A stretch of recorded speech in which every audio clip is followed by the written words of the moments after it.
សួស្តីបងប្អូនទាំងអស់គ្នាជាទីគោរពជាទីមេត្រីក្នុងការផ្លាស់ប្ដូរដំណើរជីវិតមួយដ៏មាន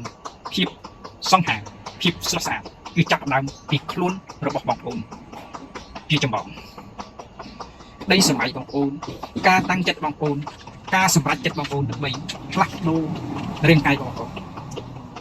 រឿងទាំងអស់ហ្នឹងគឺត្រូវការពេលវេលារាល់ការផ្លាស់ប្ដូររាងកាយរបស់បងប្អូនត្រូវការពេលវេលាដែលបងប្អូនបានកំណត់រៀងៗខ្លួនដើម្បីជ្រើសរើសជីវិតបងប្អូនឲ្យមានសុខភាពល្អសុខភាពល្អទាំងរាងកាយសុខភាពល្អទាំងចិត្តនិងសុខភាពល្អទាំងផ្លូវកាយរឿងទាំងអស់ហ្នឹងគឺវាត្រូវការបងប្អូនចំណាយពេលវេលាដើម្បីធ្វើវាពីជំហានមួយទៅជំហានមួយដោយការតាំងចិត្តដាក់វិន័យខ្លួនឯងជាកំហិតត្រូវតែធ្វើដើម្បីឲ្យរាងកាយរបស់បងប្អូនសមសួនរូបសម្បត្តិដែលបងប្អូនប្រាថ្នាចង់ក្នុងដំណើរជីវិតរបស់បងប្អូនរឿងការផ្លាស់ប្ដូរយើងនិយាយពាក្យគឺងាយស្រួលក៏ប៉ុន្តែការអនុវត្តគឺពិបាក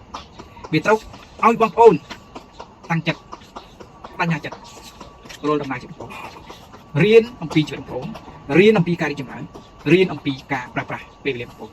អរគុណ